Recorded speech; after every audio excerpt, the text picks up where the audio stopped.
अब देखो कमाल।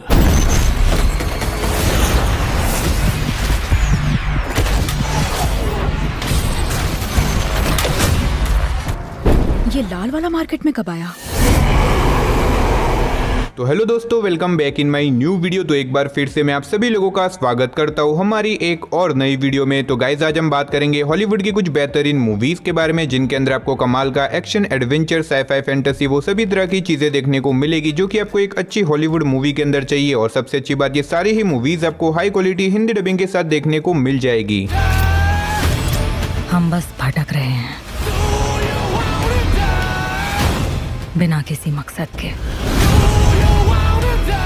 तो चलिए बिना देरी के वीडियो की शुरुआत करते हैं हमारी आज की लिस्ट की नंबर 10 की मूवी से, जिसका नाम है घोस्टबस्टर फ्रोजन एम्पायर। ये 2024 में रिलीज हुई एक एक्शन फैंटेसी मूवी है, जिसे IMDb की तरफ से 6.1 आउट ऑफ 10 की रेटिंग मिली हुई है। इस मूवी के अंदर हमें कहानी दिखाई जाती है घोस्टबस्टर्स की, यानी कि उन लोगों को जो कि बेसिकली भूतों को पकड़ने का काम करते हैं। अब ऐसे में एक दिन इन लोगों की एक छोटी सी गलती की वजह से एक बहुत ही खतरनाक शैतान आजाद हो जाता है, जो कि सालों से एक कैद के अंदर बंद था। और अब ऐसे में वो शैतान जो कि बहुत ही ज्यादा खतरनाक है, वो हमारी पूरी की पूरी दुनिया को तबाह करना चाहता है। और अगर इन लोगों ने मिलकर उस शैतान को नहीं रोका तो वो पूरी दुनिया को तबाह कर देगा। लेकिन ऐसे में वो शैतान जो कि बहुत ही ज्यादा पावरफुल है और उसके पास अजीब तरह की पावर्स भी है, जिसकी वजह से उसे रोकना लगभग इम्पॉसिबल है। तो ऐसे में ये सारे लोग मिलकर उसे कैसे रोकेंगे और आगे मूवी में जो कुछ भी इंटरेस्टिंग चीजें होने वाली है, वो सब जानने के लिए आप इस मूवी को देख सकते हो। अब अगर आपने 2021 में रिलीज हुई घोस्टबस्टर आफ्टरलाइफ मूवी देखी है, तो ये मूवी उसका सेकंड पार्ट होने वाली है। और अगर आपको इस तरह की फैंटेसी मैजिकल वर्ल्ड वाली मूवीज देखना पसंद है, देन डेफिनेटली आप इस मूवी को वन टाइम वॉच के लिए एक बार जरूर ट्राई करना। तो नंबर 9 पे जो मूवी आती है, उस मूवी का नाम है ब्रोकन सिटी। ये 2013 में रिलीज हुई एक एक्शन क्राइम मूवी है, जिसे IMDb की तरफ से 6.1 आउट ऑफ 10 की रेटिंग मिली हुई है। इस मूवी के अंदर में कहानी दिखाई जाती है बिली नाम के एक प्राइवेट डिटेक्टिव की, जिसे मेयर नाम का एक बहुत बड़ा बिजनेसमैन हायर करता है अपनी वाइफ की जासूसी करने के लिए। अब ऐसे में बिली इस काम को करने के लिए रेडी तो हो जाता है, लेकिन उसे इस बात का बिल्कुल भी अंदाजा नहीं होता कि वो ये काम करके कितनी बड़ी गलती कर रहा है, क्योंकि मेयर की वाइफ का कुछ बहुत ही खतरनाक लोगों से कनेक्शन है, जिसके चलते बिली एक बहुत बड़ी प्रॉब्लम में फंस जाता है, क्योंकि कुछ बहुत ही खतरनाक लोग बिली के पीछे पड़ जाते हैं उसे मारने के लिए। अब ऐसे में बिली अपने आप को उन लोगों से कैसे बचाएगा, और इस बीच मूवी के अंदर जो कुछ भी इंटरेस्टिंग चीजें होने वाली है, वो सब जानने के लिए आप इस मूवी को देख सकते हो। अब मैंने सिर्फ आपको यहाँ पे मूवी की बेसिक सी स्टोरी बताई है। असल में मूवी के अंदर आपको बहुत ही कमाल की स्टोरी देखने को मिलेगी, और मैं डेफिनेटली रिकमेंड करना चाहूंगा कि आप इस मूवी को वन टाइम वॉच के लिए एक बार जरूर ट्राई करें। तो नंबर 8 पे जो मूवी आती है, उस मूवी का नाम है कॉस्मोस। ये 2019 में रिलीज हुई एक एक्शन साईफाई मूवी है, जिसे IMDb की तरफ से 6 आउट ऑफ 10 की रेटिंग मिली हुई है। इस मूवी के अंदर में कहानी दिखाई जाती है 3 दोस्तों की, जो कि स्पेस से आने वाले सिग्नल्स पे रिसर्च वगैरह करते हैं। अब ऐसे में एक दिन इन लोगों को स्पेस से कुछ अजीब तरह के सिग्नल मिलते हैं, जिसके बाद ये लोग निकल जाते हैं उनके ऊपर रिसर्च वगैरह करने के लिए। और थोड़ा बहुत रिसर्च करने के बाद इन लोगों को पता चलता है कि असल में ये सिग्नल कोई नॉर्मल सिग्नल नहीं है, क्योंकि ये सिग्नल कोई एलियंस वगैरह भेज रहे हैं। अब स्टार्टिंग में तो इन लोगों को ये सारी चीजें नॉर्मल लग रही थी, लेकिन धीरे धीरे करके ये सारी चीजें इतनी ज्यादा खतरनाक हो जाती है, जो कि अगर मैंने यहाँ पे आपको बता दिया तो मूवी की स्टोरी रिवील हो सकती है। अब ये मूवी हर किसी के लिए नहीं बनी, ये मूवी सिर्फ उन लोगों के लिए बनी है जिन लोगों को एलियंस के ऊपर बनी हुई मूवीज देखना पसंद है। तो अगर आपको इस तरह की मूवीज देखना पसंद है, तो आप इस मूवी को वन टाइम वॉच के लिए ट्राई कर सकते हो। तो नंबर 7 पे जो मूवी आती है, उस मूवी का नाम है द रीबाउंड। ये 2009 में रिलीज हुई एक रोमांस कॉमेडी मूवी है, जिसे IMDb की तरफ से 6.3 आउट ऑफ 10 की रेटिंग मिली हुई है। इस मूवी के अंदर में कहानी दिखाई जाती है सैंडी नाम की एक हाउसवाइफ की, जिसे एक दिन अपने हस्बैंड के अफेयर के बारे में पता चल जाता है, जिसके बाद वो अपने हस्बैंड को डिवोर्स देके अपने दोनों बच्चों के साथ एक नए शहर के अंदर शिफ्ट हो जाती है। अब ऐसे में यहाँ पे आने के बाद सैंडी की मुलाकात आराम नाम के एक लड़के से होती है, जिसका ऑलरेडी डिवोर्स हो चुका है। और अब ऐसे में ये दोनों एक दूसरे को डेट करने लग जाते हैं। अब ऐसे में इन लोगों की लव स्टोरी में क्या कुछ प्रॉब्लम आने वाली है, इस बीच मूवी के अंदर जो कुछ भी ड्रामा और कॉमेडी होती है, वो सब जानने के लिए आप इस मूवी को देख सकते हो। अब अगर आपको इस तरह की रोमांस और कॉमेडी वाली मूवी देखना पसंद है, तो मैं रिकमेंड करना चाहूंगा कि आप इस मूवी को एक बार जरूर ट्राई करें। मूवी के अंदर आपको अच्छी खासी कॉमेडी देखने को मिल जाएगी, और हाँ, इस मूवी के अंदर आपको थोड़े बहुत अडल्ट सीन भी देखने को मिलेंगे, इसीलिए मैं रिकमेंड करूंगा कि आप इस मूवी को अकेले में बैठ के ही देखना। तो नंबर 6 पे जो मूवी आती है, उस मूवी का नाम है विच इन दी वुड्स। ये 2019 में रिलीज हुई एक हॉरर मिस्ट्री मूवी है, जिसे IMDb की तरफ से 4.3 आउट ऑफ 10 की रेटिंग मिली हुई है। इस मूवी के अंदर में कहानी दिखाई जाती है कुछ दोस्तों की, जो कि अपनी ट्रिप के ऊपर जा रहे होते हैं, लेकिन इसी बीच रास्ते में एक बहुत बड़ा एक्सीडेंट हो जाता है, जिसकी वजह से ना चाहते हुए भी इन लोगों को एक दूसरा रास्ता पकड़ना पड़ता है। अब ऐसे में इस रास्ते से जाने के बाद ये लोग एक छोटे से टाउन के ऊपर पहुंचते हैं, जहां पे जाने के बाद इन लोगों के साथ बहुत ही अजीब तरह की मिस्टीरियस चीजें होने लग जाती है, क्योंकि इस टाउन के ऊपर एक बहुत ही खतरनाक आत्मा है, जो कि अब इन लोगों के पीछे पड़ जाती है हैं इन लोगों को मारने के लिए। अब ऐसे में ये सारे लोग अपने आप को शैतानी आत्मा से कैसे बचाएंगे और आखिर क्या ये लोग इस टाउन से जिंदा बाहर निकल पाएंगे या फिर नहीं, वही सब कहानी जानने के लिए आप इस मूवी को देख सकते हो। अब अगर आप एक बढ़िया सी हॉरर मूवी देखना चाहते हो तो ये मूवी आपके लिए परफेक्ट रहेगी। तो नंबर 5 पे जो मूवी आती है उस मूवी का नाम है द रूम। ये 2019 में रिलीज हुई एक मिस्ट्री थ्रिलर मूवी है जिसे IMDb की तरफ से 6 आउट ऑफ 10 की रेटिंग मिली हुई है। इस मूवी के अंदर में कहानी दिखाई जाती है एक कपल की जो कि अपने पुराने घर को छोड़ के एक नए घर के अंदर शिफ्ट होते हैं। अब ऐसे में यहाँ पे आने के बाद इन लोगों को एक सीक्रेट रूम के बारे में पता चलता है जहाँ पे जाने के बाद अगर ये लोग अपनी किसी भी विश को मांगेंगे तो वो विश कुछ ही सेकंड के अंदर पूरी हो जाएगी। और ऐसे में ये लोग बिना कुछ सोचे समझे उस रूम के अंदर जाने के बाद बहुत सारी विश मांग लेते हैं और उनकी वो सारी की सारी विश पूरी भी हो जाती है। अब स्टार्टिंग में तो इन लोगों को ये सारी चीजें बहुत ज्यादा अच्छी लग रही थी, लेकिन धीरे धीरे करके ये सारी चीजें बहुत ही ज्यादा बढ़ जाती है और इन लोगों के साथ कुछ बहुत ही अजीब तरह की मिस्टीरियस चीजें होने लग जाती है, जो कि अगर मैंने यहाँ पे आपको बता दिया तो मूवी की स्टोरी रिवील हो सकती है। अब अगर आप जानना चाहते हो कि आगे मूवी में इस कपल के साथ क्या कुछ होता है, आखिर इस रूम के अंदर ऐसा तो क्या था जिसकी वजह से इनकी सारी विश पूरी हो गई, वो सारी की सारी मिस्ट्री जानने के लिए आप इस मूवी को वन टाइम वॉच के लिए ट्राई कर सकते हो। अब इस मूवी की स्टार्टिंग शायद आपको इतनी कुछ पसंद ना आए, लेकिन इस मूवी की एंडिंग डेफिनेटली आपको बहुत ज्यादा पसंद आएगी, जो कि आपके दिमाग को पूरी तरीके से घुमा के रख देगी। तो नंबर 4 पे जो मूवी आती है उस मूवी का नाम है सिक्योरिटी। ये 2017 में रिलीज हुई एक एक्शन थ्रिलर मूवी है जिसे IMDb की तरफ से 5.7 आउट ऑफ 10 की रेटिंग मिली हुई है। इस मूवी के अंदर में कहानी दिखाई जाती है एडी नाम के एक आदमी की, जो कि हाल ही में एक नए मॉल के अंदर सिक्योरिटी गार्ड का काम करने के लिए जाता है। अब ऐसे में एक दिन लेट नाइट को एडी की मुलाकात एमी नाम की एक लड़की से होती है जिसके पीछे कुछ बहुत ही खतरनाक लोग पड़े होते हैं उसे मारने के लिए। और ऐसे में एडी डिसाइड करता है कि वो अब कैसे भी करके एमी की जान बचाएगा, लेकिन उसे इस बात का बिल्कुल भी अंदाजा नहीं था कि वो ये करके कितनी बड़ी गलती कर रहा है, क्योंकि जो कुछ भी एमी को मारना चाहता है वो कोई नॉर्मल लोग नहीं है, वो बहुत ही ज्यादा खतरनाक लोग हैं। और अब ऐसे में वो सारे लोग उस लड़की के साथ साथ एडी के भी पीछे पड़ जाते हैं उसे मारने के लिए। तो अब ऐसे में एडी अपने आप को और उस छोटी सी लड़की की जान कैसे बचाएगा, आखिर वो लोग कौन है, आखिर वो उस लड़की को क्यों मारना चाहते हैं, वही सब कहानी जानने के लिए आप इस मूवी को देख सकते हो। अब इस मूवी के अंदर आपको अच्छा खासा एक्शन देखने को मिल जाएगा। अगर आप वन टाइम वॉच के लिए कोई बढ़िया सी एक्शन मूवी देखना चाहते हो तो मेरे हिसाब से ये मूवी आपके लिए परफेक्ट रहेगी। तो नंबर 3 पे जो मूवी आती है उस मूवी का नाम है गिफ्टेड। ये 2017 में रिलीज हुई एक फैमिली ड्रामा मूवी है जिसे IMDb की तरफ से 7.6 आउट ऑफ 10 की रेटिंग मिली हुई है। इस मूवी के अंदर में कहानी दिखाई जाती है मरी नाम की एक लड़की की जिसकी मदर सुसाइड कर देती है, जिसके बाद मरी अपने फ्रैंक नाम के मामा के साथ अपने घर पे अकेली रहती है। लेकिन ऐसे में मरी की नानी को लगता है कि अगर मरी अपने मामा के साथ रहेगी तो उसका फ्यूचर खराब हो सकता है और इसी वजह से वो चाहती है कि मरी उसके साथ रहे, लेकिन ऐसे में फ्रैंक मरी को देने से इनकार कर देता है और इसी चीज के चलते मरी की नानी एक केस फाइल कर देती है। अब ऐसे में फ्रैंक को यानी कि मरी के मामा को कैसे भी करके इस केस को जीतना होगा, वरना वो हमेशा के लिए मरी को खो देगा। अब ऐसे में क्या वो इस केस को जीत पाता है, और इस बीच मूवी के अंदर जो कुछ भी इंटरेस्टिंग चीजें होने वाली है वो सब जानने के लिए आप इस मूवी को देख सकते हो। अब इस मूवी के अंदर आपको एक सिंपल सी स्टोरी देखने को मिलेगी। तो अगर आप एक फील गुड वाली फैमिली ड्रामा मूवी देखना चाहते हो तो मेरे हिसाब से आप इस मूवी को वन टाइम वॉच के लिए ट्राई कर सकते हो। तो नंबर 2 पे जो मूवी आती है उस मूवी का नाम है बाय रूट। ये 2018 में रिलीज हुई एक एक्शन थ्रिलर मूवी है जिसे IMDb की तरफ से 6.5 आउट ऑफ 10 की रेटिंग मिली हुई है। इस मूवी के अंदर में कहानी दिखाई जाती है मैसन नाम के एक एजेंट की, जो कि अपनी वाइफ से बहुत ज्यादा प्यार करता है, लेकिन उसकी वाइफ की डेथ के बाद वो पूरी तरीके से टूट जाता है और वो अपने इस काम को भी छोड़ देता है और अब वो एक नशेड़ी बन जाता है। लेकिन अब ऐसे में कुछ सालों के बाद मेसन को एक बहुत बड़े मिशन के ऊपर भेजा जाता है, क्योंकि वो अब एक लौता इंसान है जो कि अब इस मिशन को पूरा कर सकता है। और अब ऐसे में मेसन भी इस काम को करने के लिए रेडी हो जाता है, क्योंकि वो उन लोगों से बदला लेना चाहता है जिन्होंने उसकी वाइफ को मारा था। तो अब ऐसे में मेसन निकल जाता है इस मिशन को पूरा करने के लिए। तो आखिर क्या वो इस मिशन को पूरा करके अपनी वाइफ की मौत का बदला ले पाएगा, और इस बीच मूवी के अंदर जो कुछ भी इंटरेस्टिंग चीजें होने वाली है वो सब जानने के लिए आप इस मूवी को देख सकते हो। अब अगर आपको इस तरह की स्पाई थ्रिलर मूवीज देखना पसंद है तो आप इस मूवी को देख सकते हो। मूवी के अंदर आपको कमाल की स्टोरी के साथ साथ बहुत ही तगड़े वाले एक्शन सीन भी देखने को मिल जाएंगे। तो फाइनली नंबर 1 पे जो मूवी आती है उस मूवी का नाम है मेजर ग्रूम प्लेज डॉक्टर। ये 2021 में रिलीज हुई एक एक्शन साइफाई मूवी है जिसे IMDb की तरफ से 6.3 आउट ऑफ 10 की रेटिंग मिली हुई है। इस मूवी के अंदर में कहानी दिखाई जाती है मेजर ग्रूम की, जिसे अपने शहर में एक बहुत ही खतरनाक किलर के बारे में पता चलता है, जो कि एक के बाद एक अमीर लोगों को बहुत ही बेरहमी से मारता जा रहा है। और अब ऐसे में ग्रूम को कैसे भी करके उस किलर को पकड़ना होगा, लेकिन उसे पकड़ना इतना भी आसान नहीं है क्योंकि वो किलर बहुत ही ज्यादा खतरनाक है, उसके पास कुछ अजीब तरह की सुपर पावर भी है। तो अब ऐसे में ग्रूम उसे पकड़ पाएगा, और इस बीच मूवी के अंदर जो कुछ भी होने वाला है वो सब जानने के लिए आप इस मूवी को देख सकते हो। अब अगर आप एक बढ़िया सी एक्शन साइफाई मूवी देखना चाहते हो तो आप इस मूवी को वन टाइम वॉच के लिए ट्राई कर सकते हो। तो चलिए उसी के साथ हमारी आज की वीडियो को इधर ही खत्म करते, मिलते और किसी नई वीडियो के साथ, तब तक के लिए टाटा बाय बाय।